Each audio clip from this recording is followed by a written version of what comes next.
자, 어떻게 점심 잘 보냈습니까? 예. 자, 우리가 오전 시간에 배웠던 내용 가운데 절선발, 상관사, 상보완진, 완지미, 현불, 의가추. 알겠죠? 그렇게 해서 한번 얘기하겠죠? 그 내용만 생각하면서 떠올리면서 풀이할 수만 있으면 여러분들 오전 시간에 배웠던 내용 가운데 특히 시간 표현에 대한 내용을 확실하게 내 머릿속에 저장하는 결과를 가져온 것이다 볼 수 있겠죠.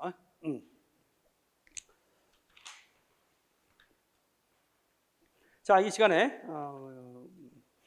이제는 무슨 표현에 대해서 배워야 되는가요? 이거 하나만 더 알고 있어요. 134페이지 교재 134페이지 봐봐요. 갑자기 촬영할. 자, 문장의 종결. 자, 문장의 종결을 보면 평서문, 감탄문, 의문문, 명령문, 청유문이 있죠. 그거에 대해서 좀 기억을 해두면 돼서 자주 나오는 유형의 문제는 아닌데 여기 한번 나오겠어요. 근데 우리 국어의 문형이라고 하는 것은 그게 5가지 유형이 있다. 몇 가지 유형? 5가지 유형이 있다. 처음에 평서문이 있고 감탄문이 있고 의문문이 있고 그 다음에 뭐가 있어요? 명령문이 있고 청유문이 있죠. 따라서 우리 국어의 문형의 결정은 뭐에 의해서 이루어진다? 종결 어미에 의해서 이루어진다. 뭐에 의해서?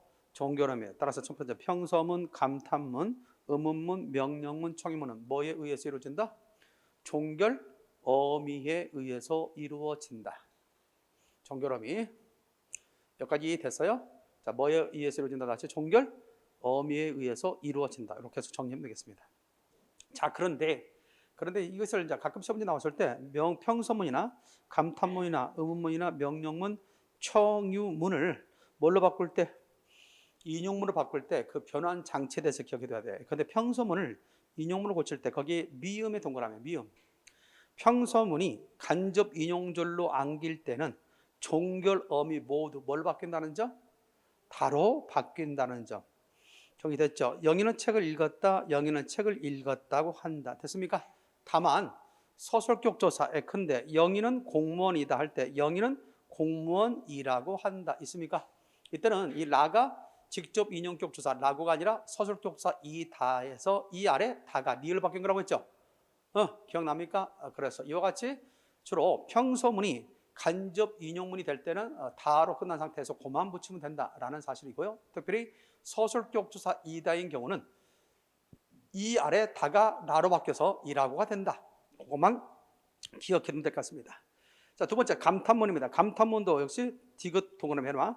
감탄문이 간접 인용절로 안길 때는 종결미가 모두 뭘 바뀌어? 다.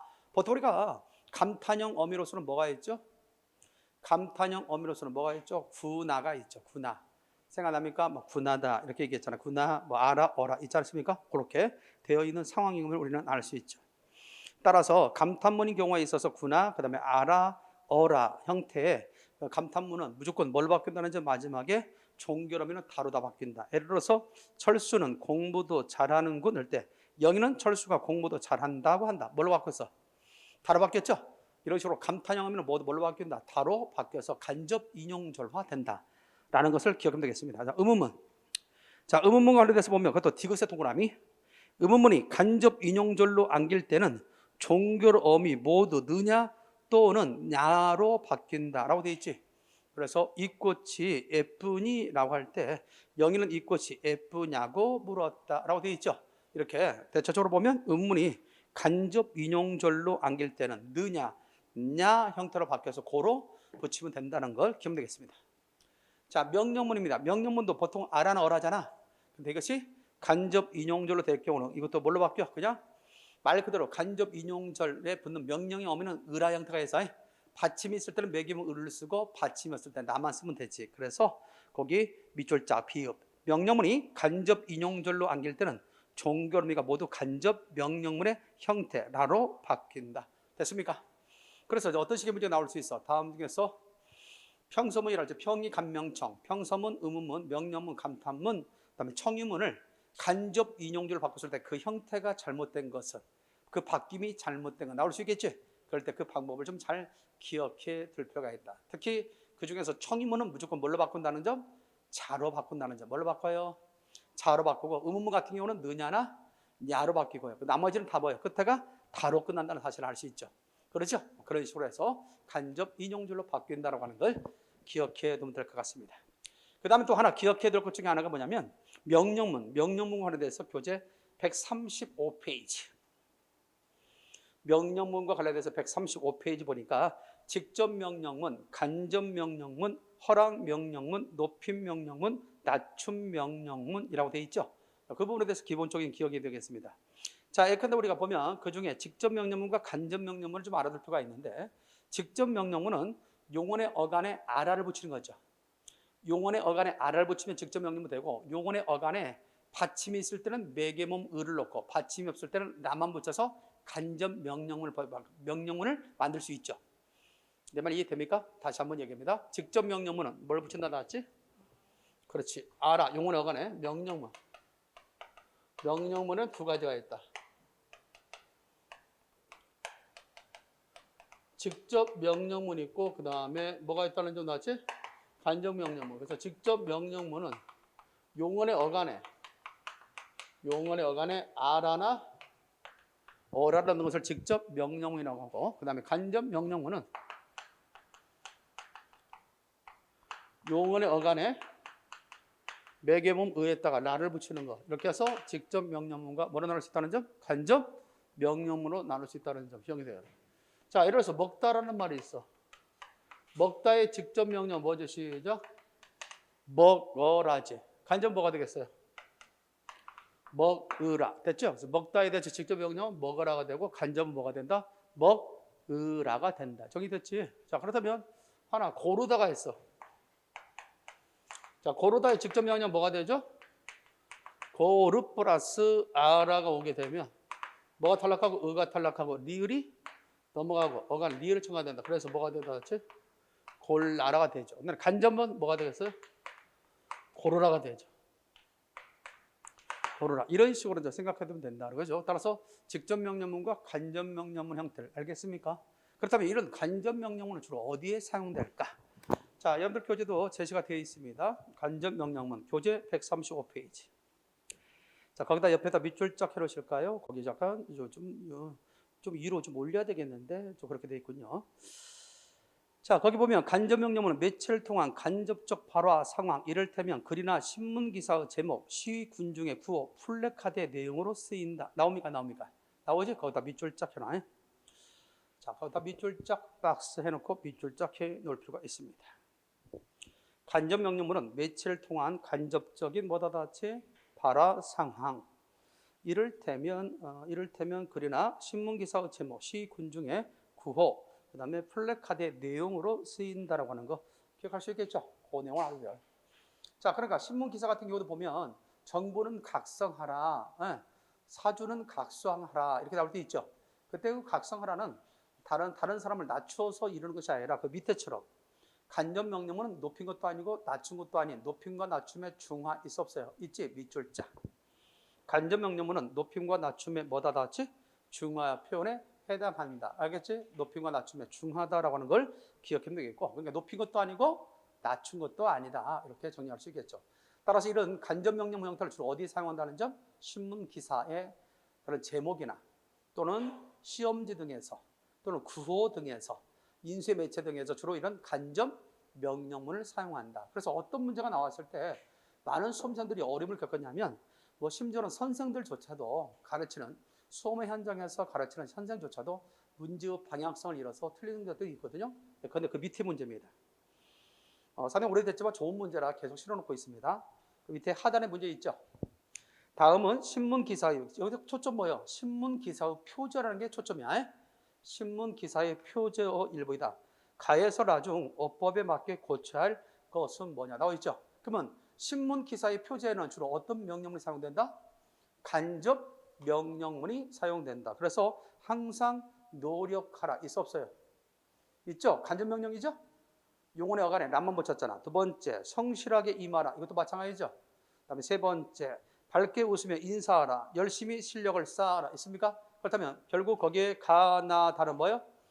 각각 라만 붙였죠? 간접 인용 상태고, 마지막에 라는 열심히 실력을 쌓아라 해서 직접 명령 형태로 되어 있죠. 그런 점에서 확인할 수 있겠죠. 문제답 몇 번에 나왔지? 4번만 직접 명령형 형태로서 어디에 사용할 수 없다? 신문, 표제어에 사용할 수 없다라고 얘기할 수 있죠. 여기까지 됐습니까?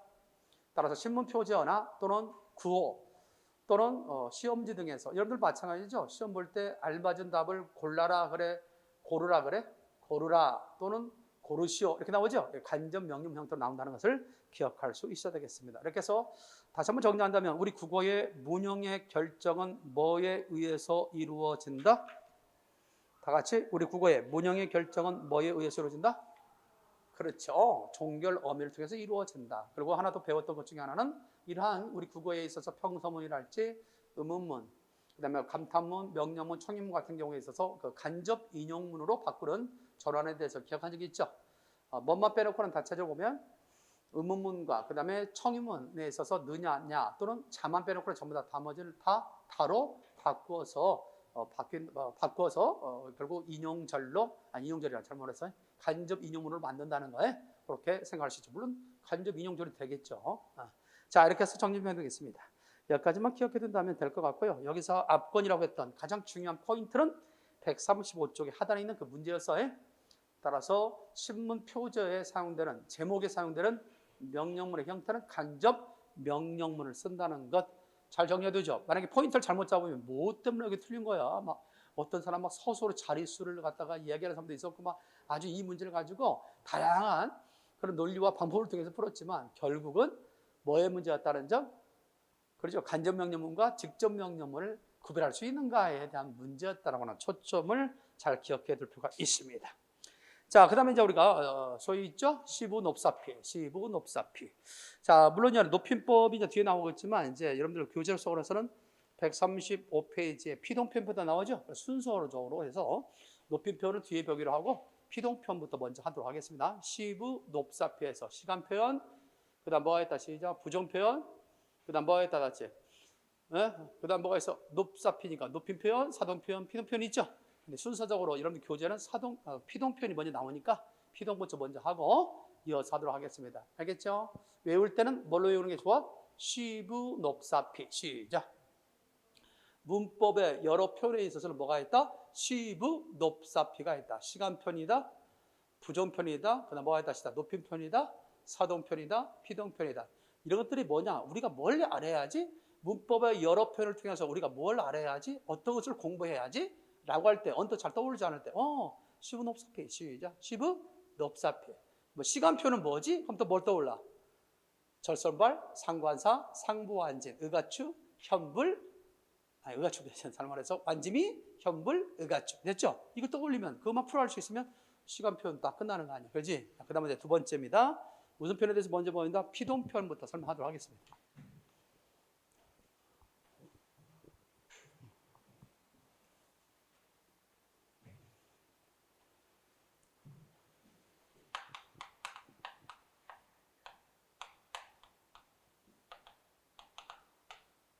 자, 피동 표현과 관련돼서 설명할 수 있어야 되겠죠. 피자가 이제 무슨 피자냐면 우리가 잘 기억하실 때 입을 필자.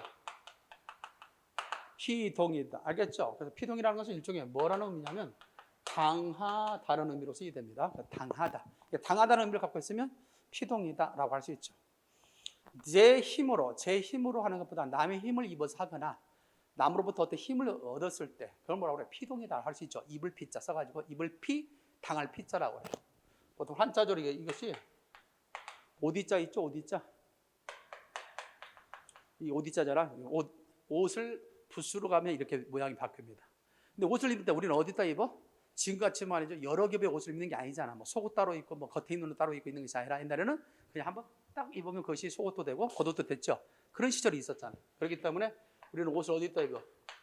이 가죽 피자. 가죽을 갖다가 덮는 것이 옷이잖아. 그렇지? 그래서 입을 피. 시작. 가죽을 이것으로 옷으로 덮는 것을 입는 거 아니야? 입을 피자다. 이렇게. 입을 피 또는 당할 피라고 그래.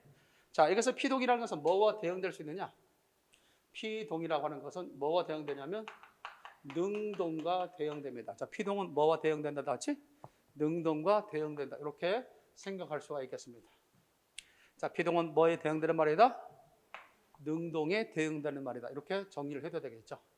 자, 그래서 피동 표현은 어떻게 되냐? 피동은 여기서 우리가 하면 피동문 만들기.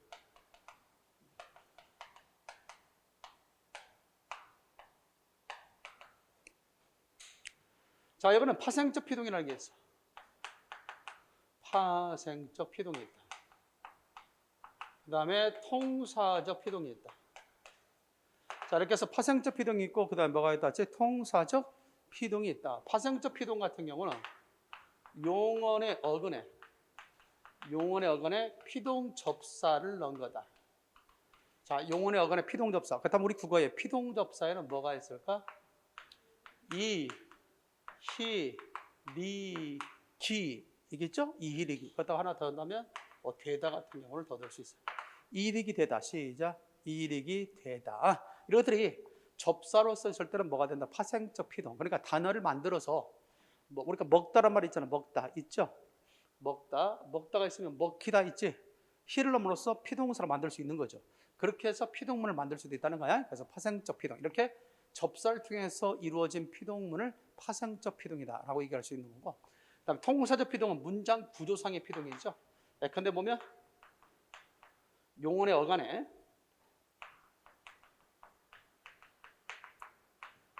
아어지다. 용언의 어간에 아어지다랄지, 그 다음에 개 되다. 그래서 아어지다랄지 개 되다를 통해서 피동을 만든다. 이것을 무슨 피동이라고 그래? 통사적 피동이라고 그래. 그래서 아어지다나 개 되다. 여기서 주의할 것이 있어. 나중에 이제 우리가 어문규정 배울 때 띄어쓰기를 이야기하겠지만, 아어지다는 이때 아나 어가 연결음이고 지다가 보조용언이야. 근데 우리 국어에서는 각각 본용과 보조용언을 각각 단어로 취급하기 때문에 띄어써야 돼. 그런데 아어지다는 항상 붙였습니다. 알겠죠? 반면 개 되다는 이 개가 연결음이야. 되다가 보조용언이야. 이때는 반드시 띄어써야 돼. 따라서 띄어쓰기 부분에서 가끔 나와. 따라서 아어지다는 항상 뭐하고? 붙여 쓰고, 개 되다는 항상 띄어 쓴다. 알겠죠? 예를 들어서 이렇게 보죠. 기쁘다란 말이죠. 기쁘다란 말에 어지다가 들어가면 어떻게 되죠? 의가 탈락한 형태로서 기뻐지다. 항상 붙여 쓰는 거야. 근데 뭐가 오면 기쁘라는 말에 개 되다가 오면 이때는 기쁘게 되다. 띄어 쓴다고. 됐지요? 이건 항상 기억해야 됩니다. 자, 이렇게 해서 피동 만들기는 파생적 피동이 있고, 그 다음 뭐가 있다 하지? 통사적 피동이 있다라는 걸 기억을 해두면 되겠어요. 오늘 학교문법에서는 뭘 인정하지 않느냐? 어휘적 피동, 어휘적 피동에서는 피동문으로서 인정하지 않습니다. 어휘적 피동의 대표적인 뭐가 있냐면 당하다랄지, 그 다음에 받다 있죠? 당하다, 받다, 그 다음에 뭐 되다. 이것들이 독립적으로 쓰일 때, 하나의 용언으로서 독립적으로 쓸 때 어휘적인 피동적 의미를 갖고 있지만, 이것은 피동문으로 취급하지 않고, 우리 국어에서 피동문으로 취급하는 경우로 이 두 가지 경우, 파생적 피동과 뭐가 있다 하지? 통사적 피동. 근데 선생님, 이때 되다가 있는데 왜 이 되다는 뭐예요? 이때 되다는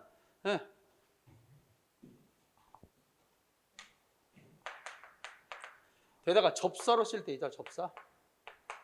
접사 쓸 때 있죠. 접사. 그래서 그렇게 생각되다 있어 없어? 생각이라는 체연에 되다가 붙어서 하나의 용언이 될 수 있죠. 이런 경우는 뭘로 인정한다? 피동문으로서 인정된다는 얘기야. 그러나 이 되다가 독립적인 뭐뭇이 되다 있어 없어요? 되다 있죠. 이거는 보를 요구하는 하나의 완전한 서술로 쓰이는 거지. 그래서 무조건 이 되다가 들어간다고 해서 피동문이 아니란 거야. 그래서 우리 현행 국어에서는 어휘적 피동에 대해서는 인정하지 않는다. 알겠어요? 두 가지만 갑니다. 좀 말이 좀 어려운데, 파생적 피동과 통사적 피동만 피동문으로 만들어준다. 잘하도. 근데 이렇게 되겠죠. 잘 봐봐요. 나는 소매치기를 당하다. 나는 뭘 당하다? 소매치기를 당하다 있지? 이 당하다 자체도 뭡니까? 당하다는 의미를 갖고 있지, 그 자체가. 당하다라는 단어가 당하다는 의미를 갖고 있잖아, 원래가. 그러면 이게 피동이냐? 이게 피동문이 아니라는 거야. 피동적 의미를 갖고 있지만, 피동 표현은 피동 표현이지만 피동문이 아니라는 거야. 우리 국어에서 피동문은 어떤 경우만? 이 두 가지 경우로 만들어진 것만 피동문으로 이해되고 있다. 따라서 어휘적 피동은 없다. 됐나요? 이런 경우는 어휘적 피동이잖아. 당하다 자체가 피동적 의미를 갖고 있으니까. 정리됐나요? 그러나 피동문은 아니라는 점 이렇게 생각하면 되겠습니다. 자, 물론 좀 더 구체적으로 나왔을 때는 그런 것까지 언급됐으니까 기억해도 돼. 일단 피동은 당하다. 그래서 뭐와 대립되는 말이다? 피동은 제 스스로 하는 걸 뭐라고 그래? 능동이라고 그러지. 그래서 피동에 대응되는 말은 뭐다? 능동이다. 그래서 능동식 표현, 피동식 표현. 특히 우리 국어에는 무슨 표현이 많다? 능동식 표현이 많아. 우리 민족은 우리 스스로 잘 알아서 하지. 내버려 두면 신바람만 내게 하면 우리 국민들은 아주 능동적으로 잘 하지. 뭐 힘에 입어서 시켜서 하는 게 아니잖아. 근데 영어는 뭐가 표현이 많아? 상당히 수동적 표현이 많지. 영어에서 말하는 수동이 바로 피동이다 라고 생각하면 되겠어. 알겠어요? 영어에서 말하는 수동이 뭐의 표현이다 하지? 피동적 표현이다. 그렇게 생각을 해두면 되겠어. 그래서 그런 것들. 그래서 이런 것들도 역시 우리가 좀 생각해 볼 필요가 있다. 그래서 피동 표현과 뭐가 있다 시작? 능동과 관련돼서 서로 대응되는 말이라는 걸 좀 기억을 하면 되겠고, 우리 국어에서는 뭘 사용하지 않는다. 어휘적 피동을 통해서 피동문을 만들지 않고 이 두 가지 방법을 통해서만 피동문을 만든다. 이렇게 생각해 두면 되겠습니다. 하나 예를 들어 볼까요? 자,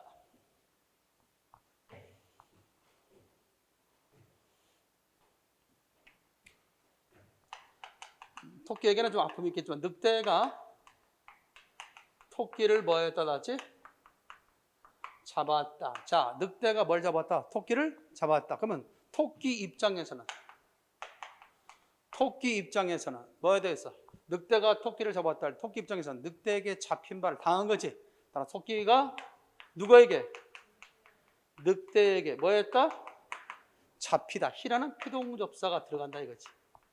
정의됐죠? 따라서 이것을 피동문 또는 늑대에게 뭐에다 닿지? 잡아졌다. 자, 이렇게 잡혔다 또는 잡아졌다라고 할 때 당하다는 입장이죠. 이런 걸 통해서 피동을 만든다라고 생각해두면 됩니다. 됐습니까? 그러나 이 두 가지를 섞여가지고 이렇게 쓰면 잘못된 문장이 돼. 잡혀졌다.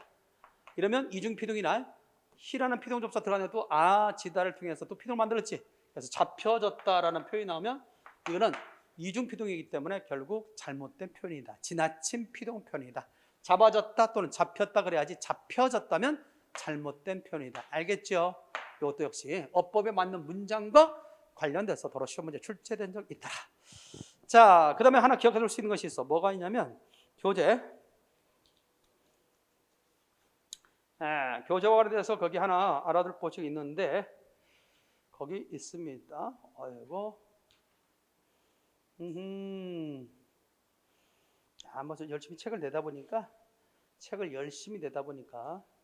약간 편집상에 문제가 좀 있었네. 그렇지?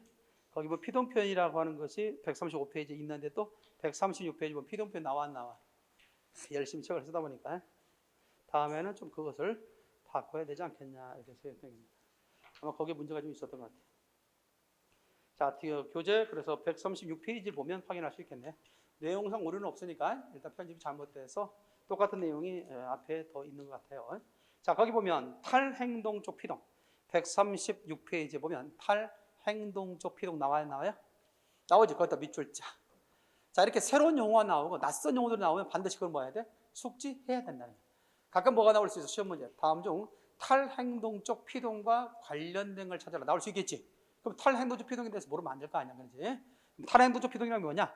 탈행동적 피동이란 동작조를 상정할 수는 있지만 일상생활에서 이를 동작조로 분명히 의식하지 않아 탈행동적으로 해석되어 동작조를 상정하기 어려운 경우가 많다. 있지? 자, 상당히 말이 좀 어려운 것 같아. 내가 써놨어도. 그래서 이렇게 생각하면 돼. 자, 잘 봐봐. 간단하게 이렇게 써놔요. 피동문을 능동문으로 고쳤을 때 써놔봐. 이렇게 써놔봐. 피동문을 능동문으로 고칠 때. 써놔요. 피동문을 능동문으로 고칠 때. 피동문을 능동문으로 고칠 때. 동작조를 설정하기 어려운 피동문. 피동문을 능동문으로 고칠 때 동작조를 설정하기 어려운 피동문을 뭐라고 얘기한다? 다 같이 큰 소리로 시작. 탈행동적 피동이다. 이렇게 얘기할 수 있습니다. 여기까지 이해됩니까? 쉽죠. 그렇게 하면 생각하면 되겠어요. 자, 예를 들어서 무슨 말이냐? 잘 봐봐. 자, 여러분 생각해봐. 날씨가 풀렸다 있지? 날씨가 풀렸다는 분명히 날씨가 풀렸다 할 때 풀리었다 리 자체가 피동접사야. 그렇다면 결국 파생 접사인 피동접사를 통해서 피동문이 만들어진 거지. 그럼 이것을 다시 능동문을 고쳐봐. 능동문을 고치면 풀을 갖다가 거기 나왔죠. 날씨를 갖다 풀다 이렇게 될 거 아니야? 날씨가 풀렸다를 날씨가 풀다 될 거 아니야? 어떻게 돼요? 고쳤을 때 그럼 날씨를 갖다 푼 사람이 있어야 되겠지. 동작조가 있어 없어? 없지? 그래서 이와 같이 피동문을 능동문으로 고쳤을 때 동작조를 설정하기 어려운 피동문을 탈행동적 피동이다. 이렇게 얘기할 수 있다는 거지. 하나 더 볼까? 자, 옷이 못에 걸렸어. 있죠? 이 문장을 능동문으로 고치면 어떻게 되겠어요? 못 입장에서는 못 있잖아. 못 있죠? 옷이 못에 걸렸잖아. 옷은 못에 걸림발을 당한 거지. 피동문이야. 그럼 이걸 능동문으로 고치면 못이 옷을 걸어야 할 거 아니야. 못이 옷을 걸었다. 말 돼 안 돼? 못이 옷을 걸었다. 말 돼 안 돼? 어떻게 못이 옷을 걸 수 있겠어? 아주 세상이 뒤집어진 거지.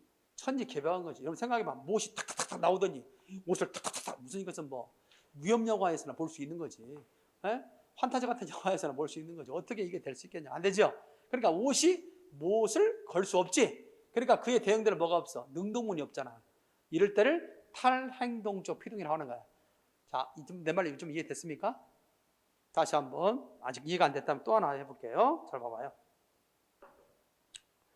자, 대처럼 보면 이렇게 되겠죠. 거기도 나왔다시피 하나 더 예를 들어봅시다. 어떤 내용이냐면 이렇게 되겠죠. 마음이 진정되었다 있어 없어? 마음이 진정되었다 있지? 그러면 대체로 보면 이것을 한다면 마음을 진정하다. 누가? 마음을 진정한 누가? 동작조가 있어야 할 거 아니야? 이것을 뭘로 바꿨을 때 진정되다 그 자체는 피동문이죠. 근데 이것을 능동문으로 고치게 되면 마음을 진정하다라고 한다면 그에 대한 진정하다 하는 누가 동작조가 있을 거 아니야? 새로운 주어가 있어 없어? 설정할 수 없지? 이런 것을 탈행동적 피동이다라고 이야기한다는 겁니다. 자, 금방 설명했던 것처럼 잘 봐봐요. 자, 토끼가 잘 봐봐. 칠판에 토끼가 늑대에게 잡혔다라고 하는 피동문이라고 했지? 이것을 능동문으로 고치면 어떻게 된다? 늑대가 토끼를 잡았다. 될 수 있죠? 되잖아. 피동문에 대해서 대응들은 뭐가 있어? 능동문 있잖아. 그런데 탈행동적 피동이라는 말은 뭐냐면 피동의 형태, 피동문의 형태를 지니고 있지만 그에 대응되는 능동문이 없단 말이야. 다시 말해서 첫 번째 문장, 첫 번째가 아니라 옷이 못에 걸렸다 했잖아. 그게 대표 피동문이잖아, 지금. 걸리었다. 근데 이것을 능동문으로 고치면 못이 옷을 걸었다잖아. 근데 여러분 생각해봐, 상식적으로. 못이 옷을 걸 수 있냐고. 말 안 되잖아. 그러므로 그 대응되는 뭐가 없다? 능동문이 없지. 이럴 때를 탈행동적 피동이라고 한다고. 이해됐습니까? 그것을 반드시 숙지할 수 있도록 하기 바랍니다. 이렇게 해서 피동편에 대한 이야기 다시 한번 했습니다. 피동은 뭐에 대응되는 말을 다 같이? 능동에 대응되는 말이다. 이렇게 정리 좀 해보겠습니다.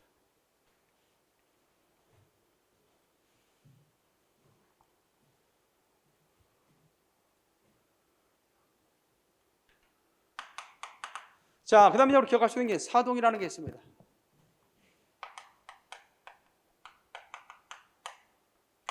자, 사동편은 그 대응되는 말이 뭐에다 놨지? 주동이다. 사동편에 대응되는 건 뭐에다 놨지?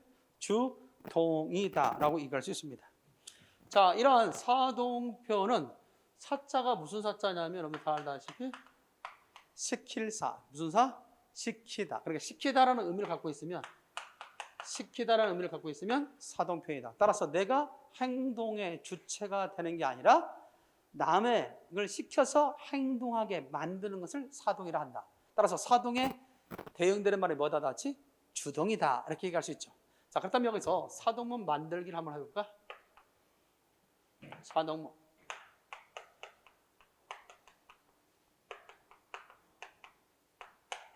사동문도 역시 파생적 사동문이 있습니다. 파생적 사동문이 있다. 그 다음에 통사적 사동문이 있다. 자, 이렇게 해서 파생적 사동문과 뭐로 나눌 수 있다는 점? 통사적 사동문으로 나눌 수 있다. 파생적 사동문 같은 경우는 용언의 어근에 사동 접사가 들어간 거죠. 용언의 어근에 무슨 접사다 같이? 사동 접사. 사동 접사하면 생각나는 게 뭐가 있어요? 이, 히, 리기, 우, 구축시키다. 이런 것들은 대표적인 사동접사. 이렇게 사동접사를 통해서 이루어진 사동문을 파생적 사동문이라고 합니다. 반면에 통사적 사동문은 용언의 어간에 개하다. 연결음이 개했다가 사동 보조용한 하다를 통해서 만든 것을 통사적 사동문이라고 한다. 자, 이렇게 해서 파생적 사동이 있고 뭐가 있다는 점 나왔지? 통사적 사동이 있다는 거. 그래서 용언의 어간에 개하다를 통해서 만든다. 통사적 사동. 용언의 어간에 사동접사, 이르기, 우구추, 시키를 통해서 이루어진다. 뭐가 나왔지? 파생적 사동. 됐습니까? 이렇게 해서 사동문 만들기와 관련돼서 기억할 수 있어야겠다. 어렵지 않죠? 하나 예를 들읍시다.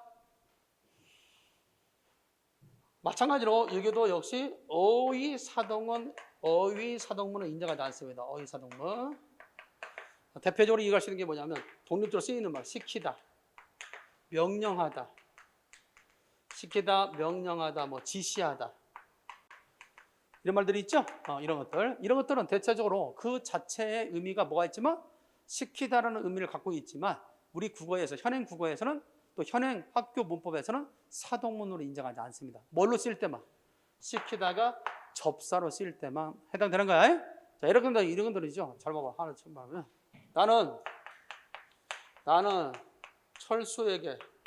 나는 철수에게 공부를 갖다가 시켰다. 나는 철수에게 공부를 시켰다. 이 문장은 사동적 의미를 갖고 있지만 사동문이 아니라고 이게 정리됐나요? 자, 근데 다음 같은 거 있어. 경찰이 음주 차량을 정지시켰다. 자, 경찰이 음주 차량을 뭐 했다 놨지? 정지시켰다 있죠? 이 경우는 어떻게 돼요? 경찰이 음주 차량을 정지하게 만든 거지. 그렇게 이렇게 시키다가 접사로 쓰일 때, 그래서 이것이 하나의 동사로 쓰일 때는 이게 사동문이 되는 거야. 그런데 이 경우는 아니잖아. 따로 쓰있죠? 독립적으로. 그럴 때는 사동적 의미를 갖고 있지만 사동문이 아니라고. 현행 학교 문법에서 사동문으로 취급되는 경우는 이 두 가지 경우.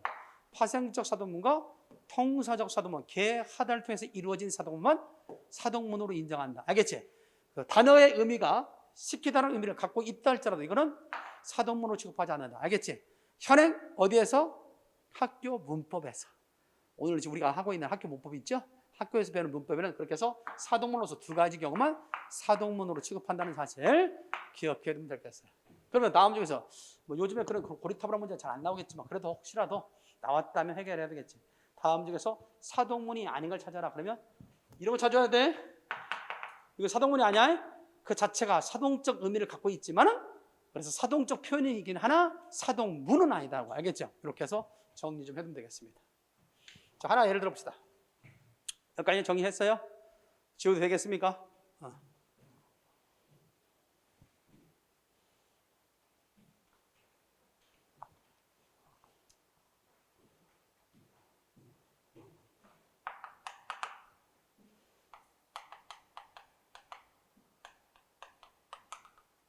자, 아이가 웃는다. 자, 아이가 뭐 한다 같이? 웃는다가 있습니다. 이것을 갖다 사동문 만들어봐. 아이가 웃는다를 뭘로 만들자 같이? 사동문으로 만들자. 그렇죠? 그러면 사동 만들면 아이가 웃는다.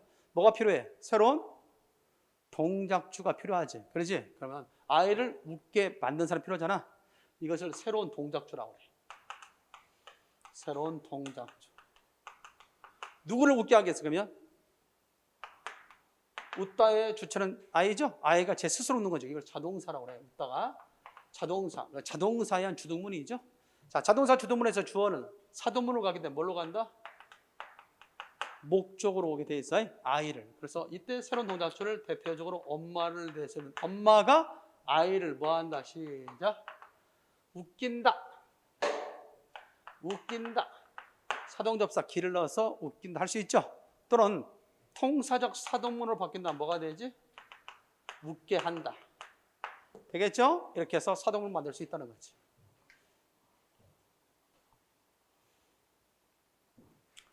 자, 그렇다면 하나 물어볼까? 아이가 웃는다 있죠? 이 문장에서 이 아이가 웃는다는 주동사에 의한 자동문을 자동사에 의한 주동문을 사동문으로 바꿨을 때 여러분들 한번 질문 던져보자. 혹시 아는가? 서술어 자릿수의 변화가 생긴다. OX. 자동사의 한 주동문을 사동문으로 바뀌게 되면 서술어 자릿수의 변화가 있다. OX. 그렇지. 오, 그렇지. 이거는 뭐요? 이거는 한 자리 서술어지. 근데 이 경우는 뭐 돼?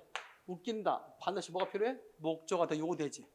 주어 위에 또 다른 목적어가 요구되게 몇 자리 서술어?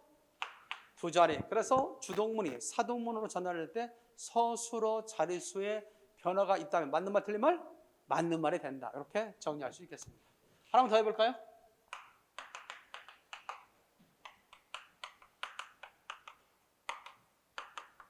자, 아이가 우유를 먹는다. 다 같이. 아이가 우유를 먹는다. 이해 되겠죠? 그럼 이것을 갖다 바꾸면 어떻게 되겠어요? 사동문 바꾸면 새로운 동작주가 열리게 되죠. 그렇죠? 아이가 뭘 만든다? 시작. 우유를 먹는다 하면 새로운 동작주가 열리게 되죠. 새로운 동작주 뭘로 쓸까? 엄마가로 했다면. 자, 이것을 사동문으로 바꾸면 어떻게 되겠어? 아이. 자, 이때 먹다는 목적어가 요구되는 타동사. 타동사에 의한 주동문에서 주어는 문장, 사동문이 가면 부사로 갑니다. 부사. 목적어는 그대로 내려오겠지. 우유를. 그래서 뭐 한다? 시작. 먹인다. 또는 통사적 사동문 한다. 먹게 한다가 되겠지. 됐습니까? 자, 그 다음에 이것도 역시 몇 자리 서술어? 타동사에 의한 주동문은 몇 자리 서술어? 두 자리였지. 근데 이것을 사동문하고 몇 자리가 됐다? 주어, 부사어, 목적어 다 필요하지? 세 자리. 따라서 주동문이 사동문 될 때는 서술어 자릿수 변화가 있다 없다?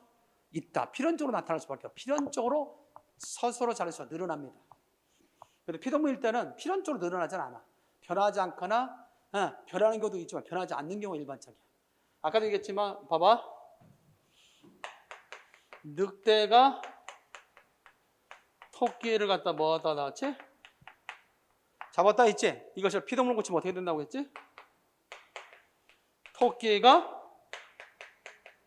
늑대에게 잡히었다. 되죠? 토끼가 늑대에 잡혔다. 이때 뭐가 되겠어? 늑대가 토끼를 잡았다라고 하는 몇 자리 서술어? 두 자리 서술어인데 토끼가 늑대에게 잡혔다. 몇 자리 서술어? 두 자리이지. 문장을 구성하고 있는 성분만 달라졌지 서술 자릿수는 변화가 없지. 이거는 주어, 목적어 서술이지만 이때는 주어, 부사어 서술이죠. 따라서 서술의 자릿수에 변화가 있다 없다? 없다. 그래서 대체로 피동문, 능동문이 피동문 될 때는 서술의 자릿수에 변화가 없지만 주동문이 사동문 될 때는 서술의 자릿수에 변화가 있다 없다? 있다. 필연적으로 나타나. 필연적. 왜? 새로운 동작주가 요구되기 때문에 반드시 서술의 자릿수에 변화가 있을 수밖에 없다라고 얘기할 수 있습니다. 자, 이렇게 해서 정리할 수 있을 때 교재에 거기다 좀 체크 좀 해고 갈까? 뭐가 있느냐면 교재에 거기다 밑줄자. 어디에 밑줄 해놓냐 할 것 같으면 준비됐나요? 그 밑에 136페이지 밑에 제일 하단 가다 보면 파생적 사동문 있죠? 파생적 사동문 다른 말로 뭐라고 한다? 단형 사동문, 통사적 사동문을 뭐라고 한다? 시작. 장형 사동문. 이렇게 해서 각각 짧다, 짧은 걸 단형이라고 그래. 아무래도 파생 접사를 통해서 이루어지니까 짧을 수밖에 없지. 자, 통사적인 것은 대체적으로 길죠? 연결 의미와 보조 용어를 활용하기 때문에 길 수밖에 없지. 그래서 대체적으로 우리가 소위 통사적 피동 같은 걸 단형 피동 또는 통사적 사동 같은 걸 단형 사동. 알겠죠? 이렇게 해서 짧은 것을 단형, 긴 것을 장형이라고 한다. 이 말도 알아둬. 보통 학교 문법에서는 통사적이다 또는 파생적이다 이런 말을 쓰는데 더러 출제자가 좀 더 학문 문법상에서 이런 용어를 쓸 수 있어. 단형 사동이다, 뭐 장형 사동이다 이런 말 썼을 때 헷갈리면 된다 안 된다? 안 된다. 과거 7급에서 그런 식으로 나온 적이 있어서 우리 학생들이 헷갈린 적이 있어. 단형 사동이다, 장형 사동이다 할 때 색다른 용어에 대해서 결국 좀 낯설으니까 어떻게 되겠어요? 좀 떨릴 수 있겠죠. 당황할 수 있잖아. 그런 것들을 방지하기 위해서 이런 용어에 대해서 아까 내가 뭐 했죠? 절과 관련돼서 지난 시간에 설명했던 것 중에 하나 뭐가 있었어? 동격 관형절이 있었지? 동격 관형절을 다른 말로 뭐라고 할 수도 있다? 동격 관형절 다른 말로 뭐라고 할 수도 있다? 우리 남학생 눈 굴리는 것이 막 여기까지 보이네. 뭐지 뭐 왔다 갔다 오는데 나는 잘 모르겠는데 우리 남학생 잘해. 한번 특기 나는 한번 우리 남학생 한번 눈 한번 해봐. 왔다 갔다. 정확히 잘하는 거. 눈이 눈동자가 왔다 갔다 왔다 갔다. 자, 뭐야? 아까 배웠던 내용 가운데 동격 관절, 다른 말로 이렇게도 할 수 있다고 했잖아. 그렇지! 보문절이라고 하죠. 아이고, 잘 찾았네. 보문절. 그렇게 그런 낯선 용어들이 나왔을 때 떨리지 말고 알아둘 필요가 있지 않느냐. 완벽하게 하기 위해서 그렇다는 겁니다. 자, 이렇게 해서 정리해 놓고요. 하나만 더 한다면 여러분들 이런 내용 들어갈 수 있죠. 거기 137페이지 봐봐. 137페이지 보면 거기 다음 같은 내용이 들어가 있습니다. 자, 137페이지 봤습니까? 거기 보면 파생적 사동문과 통사적 사동문의 의미 차이 나오죠? 밑줄 자.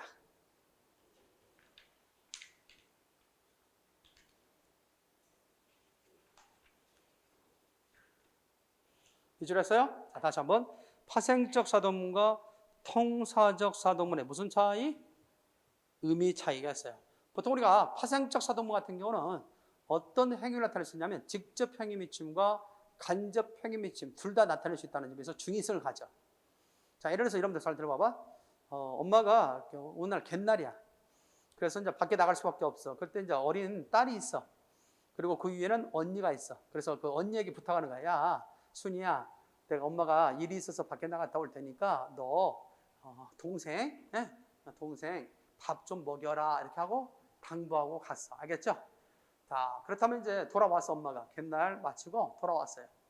그래서 물어봅니다. 야, 동생 밥 먹였니? 라고 물어봤겠지. 그때 뭐라고 대답했을까? 예, 먹였어. 대답했겠지. 먹이다 자체는 뭐야? 사동이죠. 먹게 했어요. 사동이잖아. 그런데 엄마는 다시 한번 그것에 대해서 반문하는 거야. 네가 직접 먹였니? 아니면 주어서 먹게 했니? 내 말 이해됐어요? 자, 먹이다라고 하는 그런 문장이 있었는데 내가 동생에게 밥을 먹였어요 라는 문장에 대해서 엄마는 다음같이 이야기하는 거야. 네가 직접 먹였니? 아니면 주어서 먹게 했니? 자, 직접 먹였다는 것은 뭐야? 직접 행위 미침이죠. 그런데 주어서 밥을 주어서 야, 밥 먹어? 라고 시키기만 했다면 안 보는 사이에 동생이 밥을 안 먹고 쓰레기통에 버릴 수도 있었겠지. 자, 그것을 갖다가 뭐예요? 우려했던 엄마는 직접 먹였는가를 확인하고 있는 거야. 알겠어요? 내 말 좀 이해됐죠? 이렇게 우리가 소위 파생적 사동문 경우는 이와 같이 두 가지 해석이 가능해. 직접 행위 미침, 간접 행위 미침이라는 두 가지 해석이 가능하다라고 할 수 있어요. 근데 개, 하다를 통해서 이루어진 사동문은 오직 간접만 나타내. 자, 내가 동생에게 밥을 먹게 했다는 말은 직접 먹이는 행위는 없어요. 주어서 먹게 한 행위는 있어도, 다시 말해서 간접 행위는 있어도 직접 행위 있다 없다? 없다라고 할 수 있죠. 그래서 시험 문제 가운데 덜어 나오겠죠. 파생적 사동문인 경우는 두 가지 해석이 가능하므로 중의성이 있다 없다? 파생적 사동문은 직접 행위 미침, 간접 행위 미침 두 가지의 의미로 해석될 수 있기 때문에 중의성이 있는 거야. 정리됐죠? 그런 부분에 대해서 생각을 좀 해둘 수 있어야겠다. 이렇게 해서 파생적 사동문과 뭐의 차이 나왔지? 통사적 사동문과의 어떤 의미적 차이와 관련돼서 우리가 좀 알고 있어야 되지 않겠나.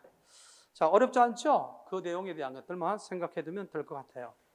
자, 그래서 어머니에게 딸에게 옷을 입혔다는 것은 어머니가 딸에게 직접 옷을 입힐 수도 있고 아니면 주어서 입게 할 수도 있다라고 하는 것. 정리됐죠? 그렇게 해서 두 가지 해석이 가능하다라고 하는 것. 자, 그러나 그 밑에 언니가 아이에게 옷을 입게 했다는 것은 뭐는 없다? 직접 행위 미침 없고 간접 행위만 있다라고 하는 것. 그것을 생각해 둬야 됩니다. 자, 하나만 더 할까요? 그 지나친 피동표현과 사동표현 밑줄자.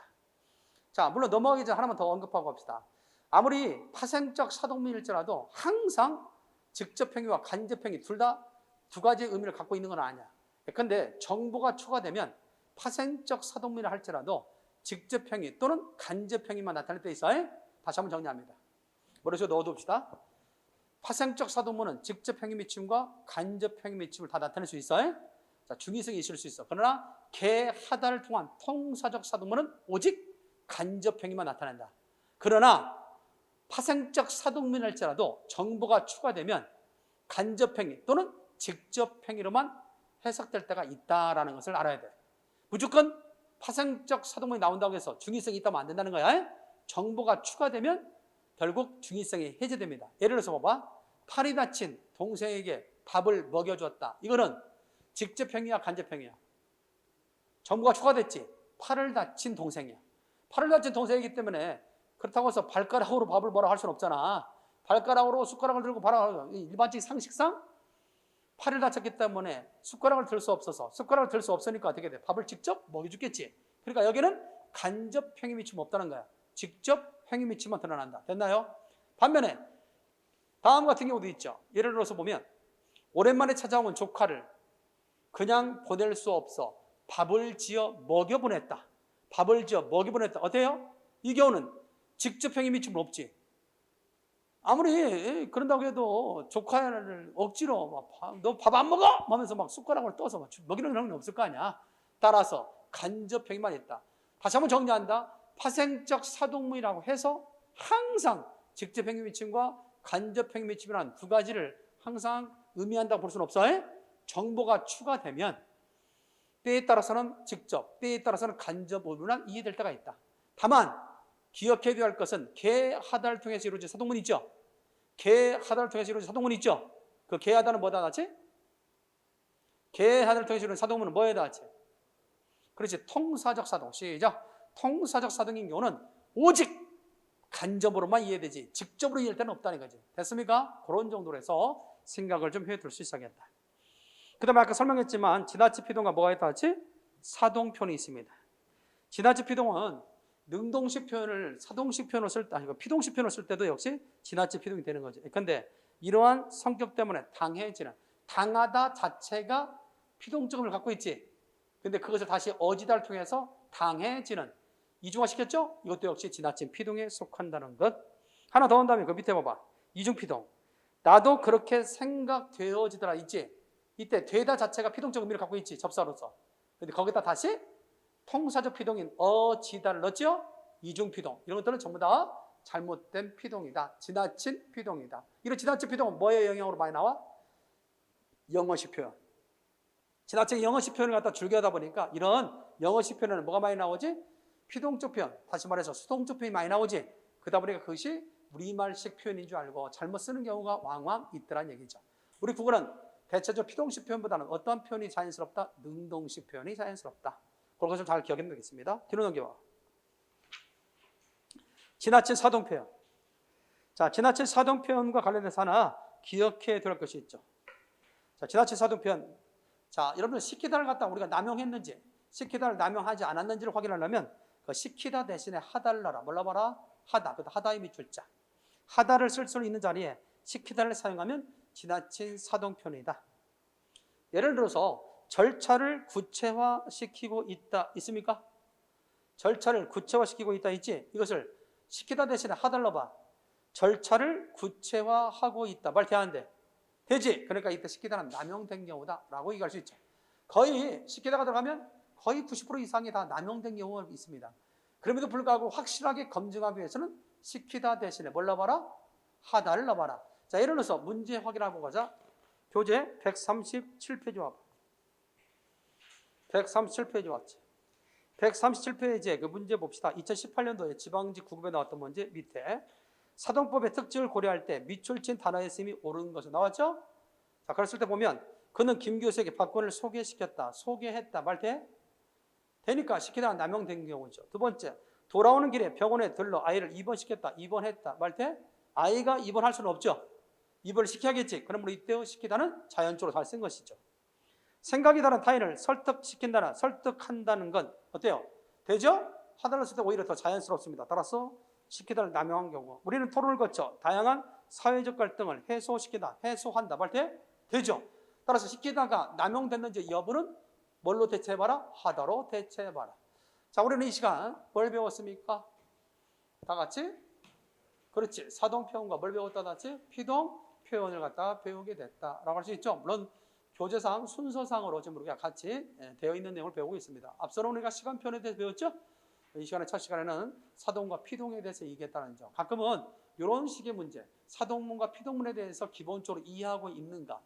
우리 국어에서 뭐는 인정하지 않는다고 했다? 어휘 피동, 어휘 사동은 인정하지 않고 있다라고 했죠? 따라서 피동문 만들기, 사동문 만들기의 두 가지 방법을 통해서 기억해야 되고, 특히 피동문과 관련돼서는 탈행동적 피동이 무엇인가를 기억하고 있어야 되고, 그 다음에 지나친 사동표현, 지나친 피동표현에 대해서 여러분들 기억해야 되고, 또 하나는 사동문에 있어서 중의성, 파생적 사동문 경우에 직접 행위 미침과 간접 행위 미침이 나타날 수 있다는 것. 그렇다고 해서 파생적 사동문이 항상 중의성을 갖고 있는 건 아니다. 정보가 추가되면 간접으로, 직접으로만 이해될 때도 있다. 이걸 주의해야 된다. 그러나 계하를 통한 파생적 사도문이 아닌 통사적 사도문은 오직 간접 행위로만 이해된다는 의미에서 중의성이 있다 없다? 없다라고 하는 거예요. 이것만 머릿속에 갈무리 해놓으면 될 것 같습니다. 알겠습니까? 자, 여기까지 한번 잠깐 쉬었다가 이제 뭘 하게 되냐면 부정표현과 높임표현 두 가지만 배우면 이제 문장론 파트에서 우리가 언급해야 할 사항들은 다 배우게 되는 거예요. 그렇죠? 네? 자, 잠깐 쉬었다가 계속해서 부정표현, 그 다음에 높임표현에 대해서 오늘의 아마 문법의 여러 표현 가운데 가장 하이라이트가 뭐냐면 높임표현이야. 높임표현은 시험 문제 자주 나왔던 것 중에 하나거든요. 따라서 잠깐 쉬었다가 계속해서 진도 나가도록 하겠습니다.